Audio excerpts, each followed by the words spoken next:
Good morning students. आज का हमारा जो टॉपिक है वो कम्युनिटी मेडिसिन में जो लास्ट टॉपिक हम लोगों ने किया था कैंसर, हम लोगों ने स्टार्ट किया था कैंसर के बारे में बात करना लास्ट टॉपिक में, उसी के ही कंटिन्यूशन के अंदर है कि कैंसर की फर्दर हम उसके बारे में जो हम लोगों ने लास्ट लेक्चर में बात की थी उसके बाद उससे आगे की बात हम आज के लेक्चर में करेंगे। तो फॉर अ क्विक रेफरेंस हम लोगों ने लास्ट लेक्चर में हम लोगों ने डेफिनेशन के बारे में बात की थी। हम लोगों ने बात की थी कि कैंसर क्या है। कैंसर बेसिकली बॉडी के अंदर जो सेल्स की एबनॉर्मल ग्रोथ होने लगती है, आसपास के सराउंडिंग ऑर्गन्स को इन्वेड करने लगता है, एक बहुत ही लार्ज लेवल तक उसका ट्यूमर का साइज़ बढ़ जाता है कि उसे रिमूव करना बॉडी से बहुत मुश्किल हो जाता है। तो इसको हम लोग कंबाइंड वे में a group of diseases are called as cancer. फिर हम लोगों ने बात की कि इसके टाइप कौन कौन से हैं। सार्कोमा होता है, कार्सिनोमा होता है, लिम्फोमा, माइलोमा, ल्यूकीमिया, ये अलग अलग कंडीशंस कौन कौन सी, मेम्ब्रेन कौन कौन से पार्ट्स बॉडी के हमारे इन्वॉल्व होते हैं, उसके अकॉर्डिंग हम इन्हें अलग अलग टर्म्स इसके लिए काम में लेते हैं। Then primary tumour, secondary tumour. Primary जो फर्स्ट ऑर्गन में इन्वॉल्व होता है, सेकेंडरी जो प्राइमरी ऑर्गन से जब कैंसर अदर ऑर्गन्स के अंदर इन्वेड करने लगता है या फैलने लगता है, मेटास्टेसिस होने लगता है, तो हम उसे सेकेंडरी ट्यूमर कहते हैं। इंसिडेंस में हम लोगों ने बात की थी कि वर्ल्ड वाइड बहुत लोग जो हैं, करोड़ों लोग अफेक्ट हो रहे हैं। इंडिया में भी उसका इंसिडेंस बहुत ज़्यादा है, 20 से 25 लाख लोग हर साल कार्सिनोमा के केसेस रिपोर्ट हमारे सामने इंडिया में होते रहते हैं। तो ये ब्रीफ में हम लोगों ने कुछ इस बारे में बात की थी, उसी को आज हम जैसे कंटिन्यू हम लोग कर रहे हैं। तो आज हम उसकी एपिडेमियोलॉजी या ईटियोलॉजी के बारे में हम लोग बात करते हैं कि अब ये कार्सिनोमा होता क्यों है, क्या क्या कॉजेज़ हैं, किन किन वजह से कार्सिनोमा हमारे को रूटीन हमारे आसपास सोसाइटी में हम लोगों को केसेस जो देखने को मिल रहे हैं और इतना इंसिडेंस जो डे बाई डे बढ़ता जा रहा है, उसका क्या कॉज है, किस वजह से ये सब चीज़ें हमारे सामने आती हैं। तो अगर हम इसकी ईटियोलॉजी में या एपिडेमियोलॉजी में अगर हम बात करें तो दो मेजर हेड्स में हम इसे सबसे पहले डिवाइड करते हैं। सबसे पहला तो होता है environmental factors and number 2 is genetic factor. ठीक है, तो एनवायरमेंटल फैक्टर जो हमारे एनवायरनमेंट से, हमारे लाइफस्टाइल से रिलेटेड जो भी फैक्टर्स हैं उसके बारे में, और जेनेटिक जिसमें पर्सन का पर्सनली कोई इन्वॉल्वमेंट या कोई कंट्रीब्यूशन नहीं है, बट जेनेटिकली एक जनरेशन से दूसरी जनरेशन में कार्सिनोमा होने की पॉसिबिलिटी रहती है। तो सबसे पहला एनवायरमेंटल फैक्टर्स। अब एनवायरमेंटल फैक्टर्स के अंदर सबसे पहली चीज़ जो हमारे सामने निकल कर के आती है, जो फर्स्ट यहाँ पर कॉज हम लोग देखते हैं सबसे ज़्यादा हमारी सोसाइटी में, दैट इज़ टोबैको। ठीक है ना। तो टोबैको या तंबाकू जिसे हम कहते हैं, उसका कंजप्शन जो है वो सबसे ज़्यादा कैंसर का कॉज हमारे सामने निकल कर के आता है। टोबैको दोनों ही फॉर्म में, डायरेक्टली टोबैको या तंबाकू लोग जो खाते हैं, प्लस टोबैको जो है वो स्मोकिंग के अंदर सबसे ज़्यादा टोबैको यूज़ होता है। तो वो अपने आप में एक मेजर यहाँ पर पॉजिटिव फैक्टर हमारे सामने निकल करके आता है।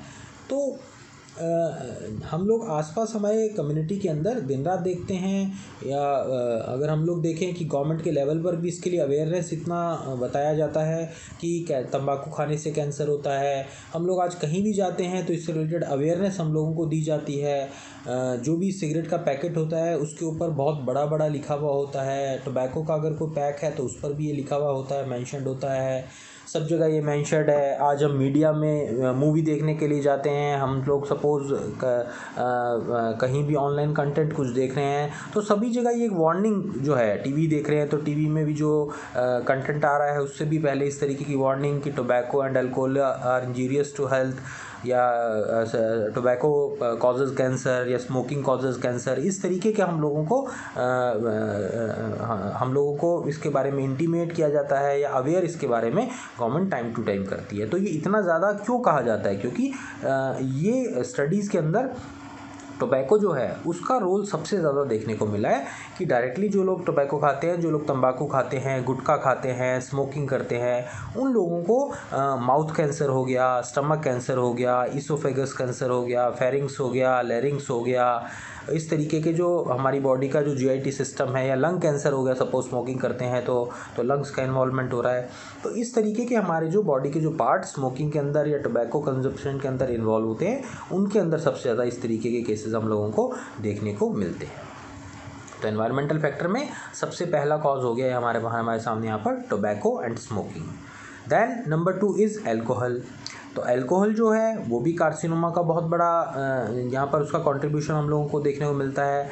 लीवर कैंसर के जो केसेस ज़्यादातर हमारे सामने आते हैं वो उनके अंदर जब हिस्ट्री में जाते हैं या सपोज पर्सन से जब उसके बारे में उससे रिलेटेड बात की जाती है, केस टेकिंग की जाती है, तो हिस्ट्री के अंदर alcohol consumption majority of cases में हम लोगों को देखने को मिलता है। तो लीवर कैंसर में अल्कोहल का बहुत मेजर रोल हमें यहाँ देखने को मिलता है। Then number 3, dietary factors.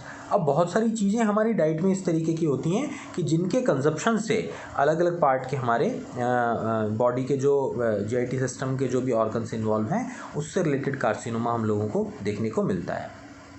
जैसे स्मोक्ड फ़िश, ठीक है ना, जो नॉन वेजिटेरियंस होते हैं वो अगर स्मोक्ड फ़िश को अगर वो यूज़ करते हैं तो कॉलन का कैंसर सबसे ज़्यादा उससे रिलेटेड देखने को मिलता है। बीफ कंजप्शन जो है वो स्टमक कैंसर के लिए रिस्पॉन्सिबल होता है।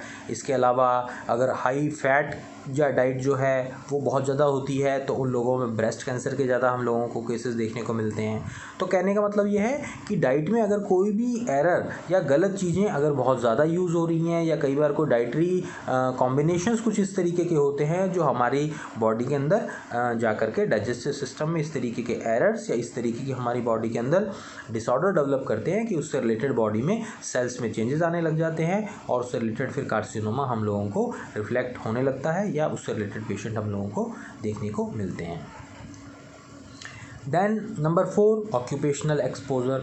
ऑक्यूपेशनल एक्सपोजर का मतलब क्या है कि लोग जो भी अपना काम करते हैं, जो भी ऑक्यूपेशन है उनका, उससे रिलेटेड अगर वहाँ पर कोई कंडीशंस ऐसी हैं, एनवायरनमेंट ऐसा है, तो भी वहाँ पर उससे रिलेटेड कार्सिनोमा होने के चांसेस होते हैं। जैसे एग्जांपल के लिए, जैसे सपोज बेंजीन, क्लोरीन, डाई, इससे रिलेटेड जो ऑक्यूपेशन है उसमें लोग होते हैं, वो ये किस तरीके का होता है, जो लोग जैसे सपोज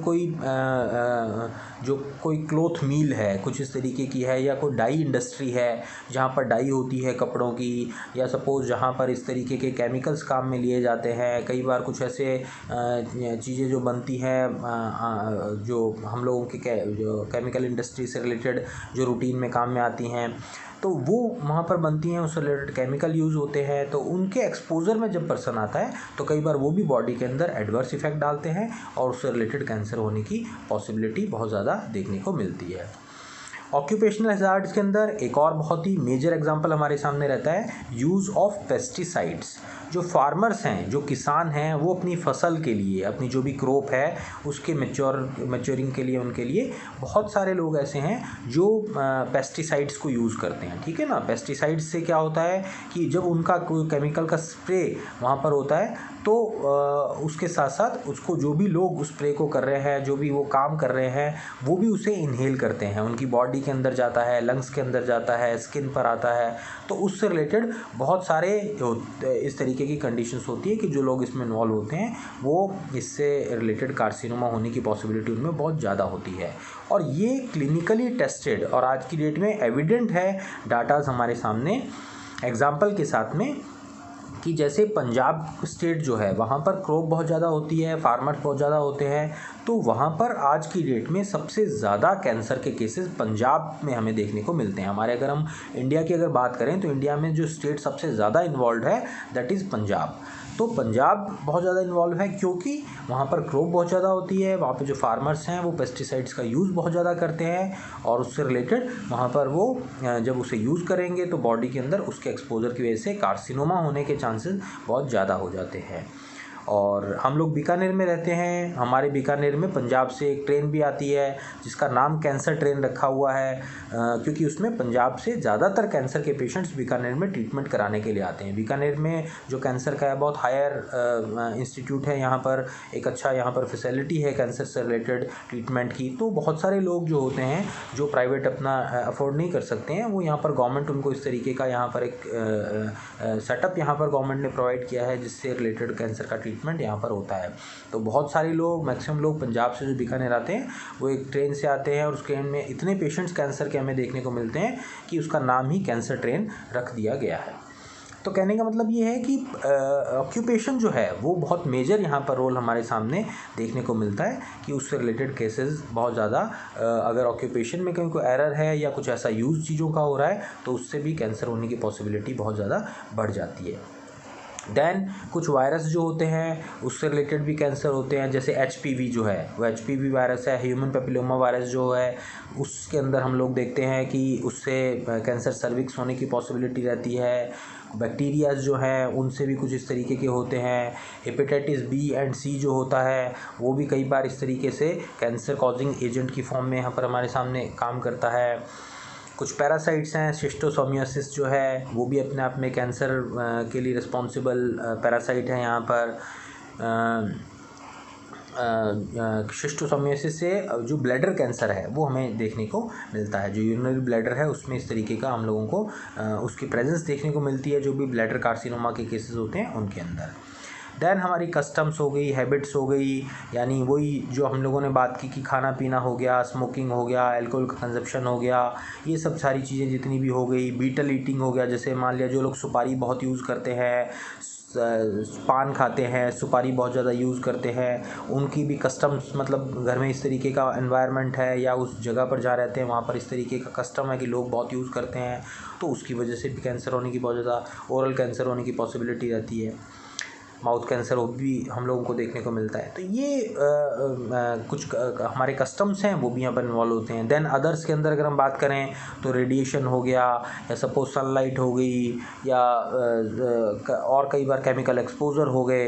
तो ये कुछ इस तरीके की कंडीशंस होती हैं जिनकी वजह से भी, या रेडिएशन के अंदर जैसे सपोज जो लोग काम करते हैं एक्सरेज में या ऐसी जगह पर काम करते हैं जहाँ पर उनका जो है रेडिएशन का एक्सपोजर बहुत ज़्यादा होता है, तो उससे रिलेटेड ऑक्यूपेशन जो लोग होते हैं उनमें भी होने की पॉसिबिलिटी होती है। तो ये इससे रिलेटेड ऑक्यूपेशन में हम लोगों को देखने को मिलता है। तो ये एनवायरमेंटल फैक्टर थे जितने भी हम लोगों ने बात करी कि कौन कौन से ऐसे एनवायरमेंटल फैक्टर हैं जो इससे रिलेटेड कार्सिनोमा को जिनकी वजह से होने की पॉसिबिलिटी हम लोगों को देखने को मिलती है। देन जेनेटिक फैक्टर में अगर हम बात करें तो जेनेटिक फैक्टर के अंदर जैसा हम लोगों ने बात की कि कई बार बहुत सारे ऐसे केसेस होते हैं जिनके अंदर जेनेटिकली जो है वो हम लोगों को ये देखने को मिलता है कि कार्सिनोमा एक जनरेशन से दूसरी जनरेशन में ट्रांसमिट होता है। तो जेनेटिक कार्सिनोमा का एग्जांपल है रेटिनोब्लास्टोमा, ठीक है ना। कुछ बच्चे ऐसे हम लोगों को देखने को मिलते हैं रेटिनोब्लास्टोमा के कि जब उनकी हिस्ट्री ली जाती है तो उनके पेरेंट के भी इनके अंदर इस तरीके का देखने को मिलता है कि उनके अंदर ये प्रॉब्लम थी या इस तरीके की हिस्ट्री थी, तो फर्दर जनरेशन में जाने के चांसेस होते हैं। और भी कई कंडीशन ऐसी होती हैं जहाँ पर हम लोग देखते हैं कि जेनेटिकली एक जनरेशन से दूसरी जनरेशन में कार्सिनोमा जो है वो फॉरवर्ड होता है या जाने लगता है, ठीक है। तो ये आज हम लोगों ने ईटियोलॉजी, एपिडेमियोलॉजी की बात की हम लोगों ने कि कैंसर किस वजह से होता है, कौन कौन से इससे रिलेटेड कॉजेज़ हैं जो हम लोगों को हमारे आसपास सराउंडिंग एनवायरनमेंट में, हमारे लाइफस्टाइल में, जेनेटिक कंडीशंस के अंदर हमें देखने को मिलते हैं जिनकी वजह से कार्सिनोमा होने की पॉसिबिलिटी होती है। तो आज के लिए हम लोग यहीं पर ही फिनिश करते हैं। नेक्स्ट क्लास में फिर हम लोग इससे रिलेटेड प्रिवेंटिव मेजर्स क्या हैं, किन किन चीज़ों का ध्यान रखना चाहिए, या ट्रीटमेंट पार्ट क्या है, उसके बारे में बात करेंगे। Thank you.